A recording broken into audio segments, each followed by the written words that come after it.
Hi friends, எல்லாருக்கும் வணக்கம். Welcome to our channel multi data search Tamil. இந்த வீடியோவில் நாம் பிஎஃப் பென்ஷன் பற்றின கம்ப்ளீட் இன்ஃபர்மேஷன் தாங்க பார்க்க போகிறோம். அது மட்டும் இல்லைங்க, இந்த பிஎஃப் அமௌண்ட் ஆன்லைனில் எப்படி கிளைம் பண்ணுறது அப்படிங்கிற கம்ப்ளீட் இன்ஃபர்மேஷனும் ஒன் பை ஒன் பார்க்கலாங்க. முதல்ல நம்ம இந்த பிஎஃப் பென்ஷன் யாரெல்லாம் அப்ளை பண்ணலாம், அதுக்கான எலிஜிபிலிட்டி என்ன அப்படின்னு பார்க்கலாம். இந்த பிஎஃப் பென்ஷன் நீங்கள் அப்ளை பண்ணணும் அப்படின்னு நினச்சிங்கன்னா உங்களோட ஒர்க் எக்ஸ்பீரியன்ஸ், அதாவது நீங்கள் வேலை செஞ்ச எக்ஸ்பீரியன்ஸ் 10 வருஷம் இருக்கணும். மினிமம் குறைஞ்சபட்சம் 10 வருஷம், அதிகபட்சம் எவ்வளோ வருஷம் வேணுனாலும் இருக்கலாம். இந்த 10 வருஷம் எக்ஸ்பீரியன்ஸுங்கிறது உங்களுக்கு 58வது வயசு முடியறதுக்கு முன்னாடி 10 வருஷம் நீங்கள் சர்வீஸ் கம்ப்ளீட் பண்ணியிருக்கணும். அப்படி இருந்தால் மட்டும்தான் உங்களால் பிஎஃப் பென்ஷன் அப்ளை பண்ண முடியும். உங்களுக்கு 58 வயசு முடிஞ்சதுக்கப்புறமும் ரிட்டையர் ஆகாமல் வேலையை கண்டினியூ பண்ணிகிட்டே இருந்தாலும் நீங்கள் பிஎஃப் பென்ஷனுக்கு எலிஜிபிள், நீங்கள் அப்ளை பண்ணிக்கலாம். பிஎஃப் பென்ஷன் பற்றின விரிவான தகவல் பார்க்கறதுக்கு முன்னாடி ஒரு சின்ன ரிக்வெஸ்ட் ஃப்ரெண்ட்ஸ், வீடியோ பிடிச்சிருந்துச்சுன்னா லைக் பண்ணுங்கள், ஃப்ரெண்ட்ஸ் அண்ட் ஃபேமிலிக்கு ஷேர் பண்ணுங்கள், மறக்காமல் நம்ம சேனலில் சப்ஸ்கிரைப் பண்ணிக்கோங்க, பக்கத்தில் இருக்க பெல் ஐக்கான் கிளிக் பண்ணிக்கோங்க. அப்போ தான் நாம் போடுற வீடியோஸ் உங்களுக்கு நோட்டிஃபிகேஷனாக வரும். வாங்க வீடியோக்குள்ளே போகலாம்.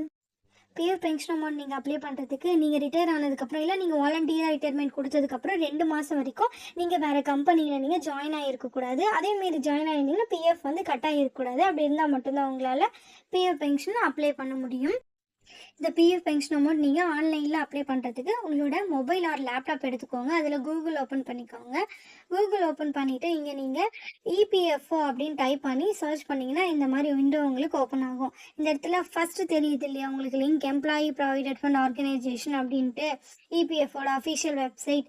அந்த லிங்க் மேலே கிளிக் பண்ணிக்கோங்க. கிளிக் பண்ணதும் உங்களுக்கு இந்த மாதிரி அனதர் விண்டோ உங்களுக்கு ஓப்பன் ஆகும். இந்த இடத்துல ரைட் ஹேண்ட் சைட் கார்னரில் தெரியுது இல்லையா, online claim member account transfer, இந்த தேர்ட் ஆப்ஷன் மேலே நீங்கள் கிளிக் பண்ண உடனே இந்த மாதிரி உங்களுக்கு இன்னொரு விண்டோ ஒன்று ஓப்பன் ஆகும். இந்த இடத்துல உங்களுக்கு யூஏஎன் நம்பர், கேப்சா, பாஸ்வேர்டு இந்த 3மே கேட்கும். இங்கே நீங்கள் ஃபஸ்ட் ஆப்ஷன் தெரியுது இல்லையா, யூஏஎன் நம்பர், அந்த இடத்துல உங்களோட யூஏஎன் நம்பரை டைப் பண்ணிக்கோங்க. அடுத்தது பாஸ்வேர்டு, உங்களோட யூஏஎன் நம்பருக்கு எந்த பாஸ்வேர்டு செட் பண்ணிக்கிங்களோ அந்த பாஸ்வேர்டு நீங்கள் டைப் பண்ணிக்கோங்க. தேர்டாக கேப்சா, இந்த இமேஜில் என்ன கேப்சா தெரியுதோ அதை என்ட்ரு பண்ணிக்கோங்க. என்ட்ரு பண்ணி சைன் இன் ஆப்ஷன் மேலே கிளிக் பண்ணிக்கோங்க. கிளிக் பண்ணது உங்களுக்கு இந்த மாதிரி பாப்அப் விண்டோ ஒன்று ஓப்பன் ஆகும். இந்த இடத்துல நீங்கள் உங்கள் பிஎஃப் அக்கௌண்ட்டோட லிங்க் ஆகிருக்கு ரெஜிஸ்டர் மொபைல் நம்பருக்கு ஓடிபி வரும். அந்த ஓடிபி இந்த இடத்துல என்ட்ரு பண்ணிக்கோங்க. கீழே அந்த இமேஜில் தெரிய கேப்சாவை என்ட்ரு பண்ணிக்கோங்க. என்ட்ரு பண்ணிவிட்டு சப்மிட் ஆப்ஷன் மேலே கிளிக் பண்ணிக்கோங்க. கிளிக் பண்ணது இந்த மாதிரி பாப்அப் விண்டோ ஓப்பன் ஆகும். ஓகே கொடுத்துக்கோங்க. இந்த மாதிரி உங்களுக்கு இன்டர்ஃபேஸ் ஓப்பன் ஆகும். நீங்கள் ஓடிபி கொடுத்து லாகின் ஆன உடனே இந்த இடத்துல நீங்கள் பிஎஃபோட பென்ஷன் அமௌண்ட் அப்ளை பண்ண போகிறீங்க இல்லையா, அதுக்கு மஸ்ட் அண்ட் ஷுட்டாக உங்களோட கேவைசி அப்படிங்கிறது அப்டேட்டாக இருக்கணும். அப்படி இருக்கா இல்லையா, அப்டேட் ஆச்சா இல்லையான்னு தெரிஞ்சுக்கிறதுக்காக இந்த இடத்துல உங்களுக்கு மேனேஜ் அப்படின்னு ஆப்ஷன் இருக்கு இல்லையா, அந்த ஆப்ஷன் மேலே கிளிக் பண்ணிக்கோங்க. கிளிக் பண்ணதும் உங்களுக்கு தேர்ட் ஆப்ஷன் தெரியுது இல்லையா, கேஒய்சி அப்படின்ட்டு, அந்த ஆப்ஷன் மேலே கிளிக் பண்ணதும் உங்களோட இன்ஃபர்மேஷன் இந்த மாதிரி டிஸ்பிளே ஆகும். இந்த இடத்துல உங்களோட Aadhaar, pan card, bank details மொத்தமும் இருக்கும். இங்கே உங்களோட கேஒய்சி அப்படிங்கிறது ஆக்டிவாக இருக்கா இல்லையாங்கிறது தெரிஞ்சு லெஃப்ட் ஹேண்ட் சைடில் தெரியுதுல்ல, கரெக்டாக ஆக்டிவ் கேஒய்சி அந்த மாதிரி ஆப்ஷன் காட்டுதுன்னா ஆல்ரெடி உங்களோட கேஒய்சி ஆக்டிவாக இருக்குது அப்படின்னு அர்த்தம். இந்த இடத்துல ரைட் ஹேண்ட் சைடில் தெரியுது இல்லையா, அப்ரூவ்டு அப்படின்னு சொல்லி உங்களோட பேனு, ஆதார், பேங்க் புக் எல்லாமே அப்ரூவ் ஆகிருக்கு. ஸோ க்ரீன் டிக்கில் இருக்கிறதுனால உங்களோட எல்லா டீட்டெயில்ஸுமே அப்டேட் ஆகிட்டு இருக்கு. ஸோ இந்த மாதிரி இருந்துச்சுன்னா உங்களுக்கு பென்ஷன் அமௌண்ட் அப்ளை பண்ணுறதுக்கோ இல்லை பிஎஃபோட மொத்த அமௌண்ட் கிளைம் பண்ணுறதுக்கோ எந்த ப்ராப்ளமும் வராது, எந்த ரிஜெக்ஷனுமே ஆகாது. இந்த மாதிரி இருக்கா இல்லையா அப்படிங்கிறத செக் பண்ணிக்கோங்க. அப்படி இல்லைன்னா அந்த இடத்துல உங்களோட KYC, bank, pan, Aadhaar details ஏதாச்சும் தப்பாக இருந்துச்சுன்னா அப்டேட் பண்ணிக்கோங்க.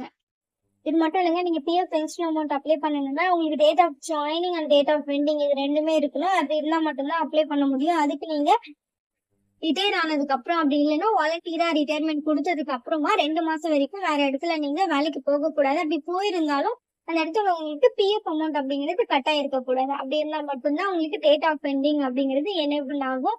எனேபிள் ஆகிருக்கா இல்லையா அப்படிங்கிறத நீங்கள் செக் பண்ணணும் அப்படின்னு நினச்சிங்கன்னா இங்கே மேனேஜ் ஆப்ஷன் இருக்கு, அது மேலே கிளிக் பண்ணிவிட்டு மார்க் ஆஃப் எக்ஸிட் அப்படின்னு ஆப்ஷன் இருக்கு இல்லையா, மார்க்கெட், அது மேலே கிளிக் பண்ணீங்க அப்படின்னா நீங்கள் எந்தெந்த கம்பெனியில் ஒர்க் பண்ணிக்கிறீங்க, ப்ரீவியஸாக எங்கெங்க பிஎஃப் கட் ஆயிருக்கோ அந்த கம்பெனி டீட்டெயில்ஸ், எப்போ சேர்ந்தீங்க, எப்போ எக்ஸிட் ஆனீங்க, அந்த டீட்டெயில்ஸ் மொத்தம் இங்கே தெரியுது இல்லையா, அதை பாருங்கள்.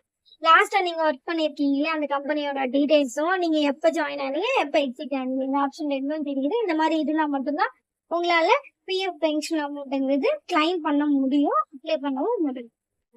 டேட் ஆஃப் பெண்டிங் அப்படிங்கிறது எனேபிள் ஆனதுக்கு அப்புறம் இந்த இடத்துல ஆன்லைன் சர்வீசஸ் ஆப்ஷன் இருக்கு, அது மேல கிளிக் பண்ணிட்டு ஆன்லைன் கிளைம் இந்த ஆப்ஷன் மேல கிளிக் பண்ணிக்கோங்க. கிளிக் பண்ணதும் உங்களுக்கு இந்த மாதிரி இன்டர்ஃபேஸ் ஓப்பன் ஆகும்.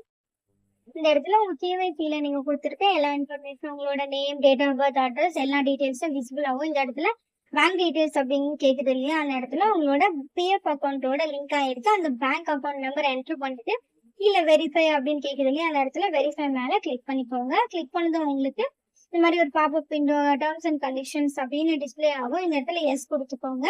கொடுத்ததுக்கு அப்புறம் இந்த மாதிரி ஒரு இன்டர்ஃபேஸ் வந்து கேஒய்சி இருக்கிற இன்ஃபர்மேஷன் உங்களுக்கு காட்டும். இங்கே உங்களோட பேங்க் டீடைல்ஸ் எல்லாம் கரெக்டா இருக்கா அப்படிங்கறத செக் பண்ணிக்கோங்க. ஓகே கொடுத்துக்கோங்க. ஒன்ஸ் வெரிஃபை ஆனதுக்கு அப்புறமா இந்த மாதிரி உங்களுக்கு அனதர் இன்டர்ஃபேஸ் உங்களுக்கு ஓப்பன் ஆகும். இந்த இடத்துல உங்களோட மொபைல் நம்பர், யூஏஎன் நம்பர், உங்களோட இன்ஃபர்மேஷன் மட்டுமா இந்த இடத்துல டிஸ்பிளே ஆகும். நீங்க எதுக்காக அப்ளை பண்றீங்க, I want to apply for அப்படின்னு ஆப்ஷன் தெரியுது இல்லையா, நீங்க எந்த ரீசனுக்காக அப்ளை பண்றீங்க, நீங்க பென்ஷன் வித்ட்ராயலுக்காக அப்ளை பண்றீங்க இல்லையா, அதனால இங்க ஓன்லி பென்ஷன் வித்ட்ராயல் அதனால கிளிக் பண்ணிக்கோங்க. கிளிக் பண்ணதும் உங்களுக்கு கீழே ரீசன் ஃபார் வித்ட்ராயல் அப்படின்னு ஆப்ஷன் காட்டும்.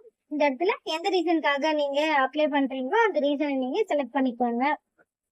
செலக்ட் பண்ணதுக்கு அப்புறம் கீழே எம்ப்ளாயி அட்ரஸ் அப்படின்னு கேக்குது இல்லையா, அந்த இடத்துல உங்களுக்கு ஆதார் கார்டுல எந்த அட்ரஸ் இருக்கோ அது தப்பே இல்லாம கரெக்டா நீங்க டைப் பண்ணிக்கோங்க. டைப் பண்ணதுக்கு அப்புறமா கீழே நீங்க எந்த விதமான இமேஜும், செக் புக்கோட இமேஜும் ஒரு பாஸ்புக்கோட இமேஜும் அப்லோட் பண்ண தேவையில்லை. ஏன்னா 2024 அப்டேட்டை பொறுத்த வரைக்கும் நீங்க எந்த இமேஜுமே அப்லோட் பண்ண தேவையில்லை.